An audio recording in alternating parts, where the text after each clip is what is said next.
भगवद गीता अध्याय 4 ज्ञान कर्म संन्यास योग। श्लोक 16 से 30 संस्कृत एवं हिंदी अर्थ सहित। श्लोक 4:16 कि कर्म किमक्रमेति कव्योप्यत्र मोहिता तत्ते कर्म प्रवक्ष्यामि यज्ञात्वा मोक्ष से शुभात्। अर्थ कर्म क्या है और अकर्म क्या है, इसमें ज्ञानीजन भी भ्रमित होते हैं, इसलिए मैं तुम्हें कर्म का ऐसा ज्ञान बताऊंगा जिसे जानकर तुम अशुभ से मुक्त हो जाओगे। श्लोक 4:17 कर्मणो ह्यपि बोधव्यन च विकर्मणा अकर्मणश्च बोधव्यन गहना कर्मणो गति। अर्थ कर्म विकर्म वर्जित कर्म और अकर्म कर्म न करना, इन तीनों का ज्ञान होना चाहिए क्योंकि कर्म की गति गहन है। श्लोक 4:18 कर्मण्य कर्म यह पश्येद कर्मणि च कर्म्य सब बुद्धिमान मनुष्येषु स युक्तः कृत्स्न कर्मकृत। अर्थ जो व्यक्ति कर्म में अकर्म और अकर्म में कर्म देखता है वही मनुष्यों में बुद्धिमान है और वही सभी कर्म करने वाला है।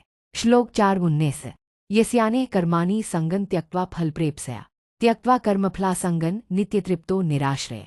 अर्थ जिसने सभी कर्मों में आसक्ति और फल की इच्छा छोड़ दी है वह नित्य तृप्त और निराश्रित होकर कर्म करता है। श्लोक 4:20 त्यक्त्वा कर्मफलासंगन नित्यतृप्तो निराश्रय कर्मण्यभिप्रवृत्तोपि नैव किंचित करोति सः। अर्थ जो कर्म के फल के प्रति आसक्ति छोड़कर तृप्त और निराश्रित रहता है वह कर्म करते हुए भी वास्तव में कुछ नहीं करता। श्लोक 4:21 निराशीरचित्तात्मा त्यक्त सर्वप्रिग्रह शारीरन केवलन कर्म कुर्वन्नाप्नोति किल्बिषम्। अर्थ जो व्यक्ति आशारहित संयमित चित्त वाला और सभी वस्तुओं का त्यागी है वह केवल शरीर निर्वाह के लिए कर्म करता है और पाप को नहीं पाता। श्लोक 4:22 यदृच्छालाभसंतुष्टो द्वन्द्वातीतो विमत्सर समः सिद्धाव सिद्धो च कृत्वापि न निबध्यते।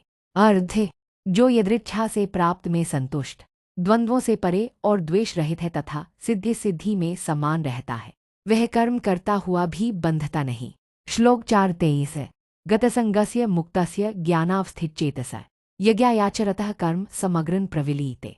अर्थ जिसका संग आसक्ति चला गया है, जो मुक्त है, जिसका चित्त ज्ञान में स्थित है और जो यज्ञ के लिए कर्म करता है उसका समस्त कर्म नष्ट हो जाता है। श्लोक 4:24 ब्रह्मार्पणन ब्रह्म हविर्ब्रह्माग्नो ब्रह्मणाहुतम ब्रह्मैव तेन गंतव्यन ब्रह्म कर्मसमाधिना। अर्थ अर्पण आहुति हव्य घी अग्नि और आहुति देने वाला सब ब्रह्म है, ब्रह्म कर्म में स्थित व्यक्ति ब्रह्म को ही प्राप्त करता है। श्लोक 4:25 दैव में वापरे यज्ञन योगिना पर्युपास्ते ब्रह्माग्नावपरे यज्ञन यज्ञनैवोपजुह्वति। अर्थ कुछ योगी देवताओं को यज्ञ के रूप में पूजते हैं जबकि अन्य योगी ब्रह्माग्नि में यज्ञ के रूप में आत्मसमर्पण करते हैं। श्लोक 4:26 श्रोत्रादीनिन्द्रियाण्यन्ये संयमाग्निषु जुह्वति शब्दादीन विषयानन्य इंद्रियाग्निषु जुह्वति। अर्थ कुछ लोग श्रवण आदि इंद्रियों को संयमाग्नि में आहुति देते हैं जबकि अन्य लोग शब्द आदि विषयों को इंद्रियाग्नि में आहुति देते हैं। श्लोक 4:27 सर्वानीन्द्रियक्रमाणि प्राणक्रमाणि चापरे आत्मसंयमयोगाग्नो जुह्वति ज्ञानदीपिते। अर्थ अन्य लोग सभी इंद्रिय और प्राण के कर्मों को आत्मसंयम योग की अग्नि में जो ज्ञान से प्रकाशित है आहुति देते हैं। श्लोक 4:28 द्रव्यज्ञास्तपोज्ञा योगज्ञास्तथापरे स्वाध्यायज्ञानज्ञाश्च यत्य संचितव्रता। अर्थ अन्य लोग द्रव्यज्ञ तपोयज्ञ योगयज्ञ तथा स्वाध्याय ज्ञानयज्ञ करते हैं, ये सब यति साधक दृढ़ व्रत वाले होते हैं। श्लोक 4:29 अपाने जुहति प्राणन प्राणे पानन तथापरे प्राणापानिक्ति रुद्ध्वा प्राणायाम प्रायरा। अर्थ कुछ लोग प्राण को अपान में और अपान को प्राण में आहुति देते हैं, प्राणायाम के अभ्यास द्वारा वे प्राण और अपान की गति को रोकते हैं। श्लोक 4:30 अपरे नीताहारा प्राणान प्राणेषु जुह्वति सर्वेप्यते यज्ञविदो यज्ञक्षपितकल्मषा। अर्थ कुछ लोग नियत आहार वाले होकर प्राणों को प्राणों में आहुति देते हैं, ये सब यज्ञ के ज्ञाता हैं और यज्ञ द्वारा उनके पाप नष्ट हो जाते हैं।